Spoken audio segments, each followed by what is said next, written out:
Hello and welcome. In this video we will discuss now the impact that infrasound could have on the health of human beings.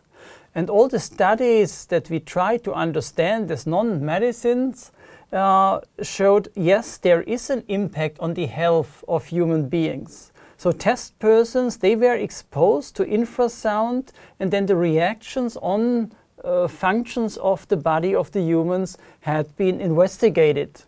And some of the results, when I quote them, had been it affects areas of the cardiovascular system, concentration and reaction time, vestibular organs, nervous system, auditory sensory organs, and quite often dizziness and discomfort had been detected. But what in detail, Hannah, do those studies really explain and show? Yes, so in this graphic you can see the sound pressure levels used in the experiments plotted against the frequency of these experiments. And this graph is from the Umweltbundesamt, and they carried out a literature research and plotted all these values for these experiments. And we additionally plotted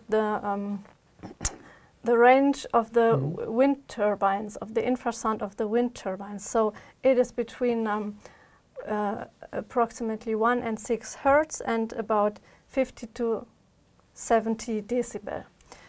So what we can see in this graph is that all these studies that were carried out, the frequencies and sound pressure levels of these studies are well above these of wind turbines. That means that all these studies does not have any relevance for the infrasound of wind turbines. Yeah. Let's have a look to a few studies in more detail that might have relevance to this topic.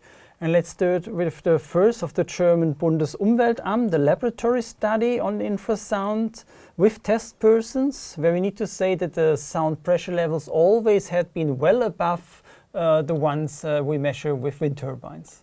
So yes, in this study, test persons were exposed to infrasound of various strength. And the results were that the sound levels at or just above the hearing threshold triggered discomfort and the perception of vibrations and pressure in the head area, so the people could feel it. But on the other hand, there were no measurable acute physical reactions of the test persons, so it was not measurable. And there was also no significant difference in the perception between persons that were classified as pre-stressed and persons that were classified as non-pre-stressed. And pre-stressed persons were people who were found to be exposed to infrasound in the home environment before and who also had symptoms due to this infrasound in the home environment. An ugly thing, I think, is the so-called nocebo effect, so the opposite of the placebo effect. And that means when there is somewhere the planning of a new wind park, the opponents say wind turbines, they cause infrasound, and the infrasound will make you ill, and so the people are afraid of becoming ill, and as a consequence they really get ill. And there is also a study named by Christian et al. From Health Psychology. It was published in Health Psychology in the year 2013 with the title, Can Expectations Produce Symptoms from Infrasound Associated with Wind Turbines? What did they find out? So before that, the test persons looked some videos, and in these videos it was said that either infrasound triggers very strong symptoms or that it is totally harmless. And the participants who thought that infrasound was bad, they showed significantly more symptoms than the participants who thought that it was harmless. And this was also regardless of whether the people were actually exposed to the infrasound or if they were exposed to the sham infrasound. Yeah. And the final study, I think it's worth mentioning, that was a long-term study of Maishala et al., a quite new one published in 2020. With the title, Infrasound Does Not Explain Symptoms Related to Wind Turbines. What did they find out? Yes, so in this study, measurements were carried out on test persons, and they were exposed to infrasound from wind turbines. And additionally, hearing tests, breathing and heart rate were measured. And the results were that, first of all, the result of the study was that infrasound in the vicinity of wind turbines are comparable to that in the urban environments from other sources. And also a result was that many test persons felt disturbed by the audible sound of wind turbines, but they attributed it to infrasound or electromagnetic fields.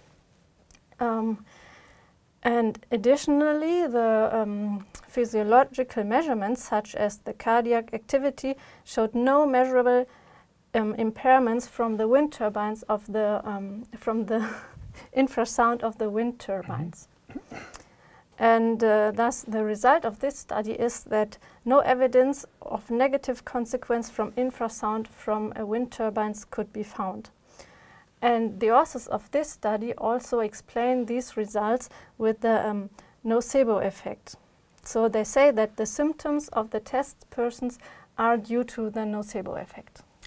So when we try to sum up what was the content of all the studies we tried to understand, that was, yes, there is an impact on health of humans by infrasound, but whenever those tests had been made where they have found an effect on the health of humans, then the sound pressure level was much, much above the one that we have as emissions from wind turbines, and sometimes also at completely different frequency ranges that we have from wind turbines.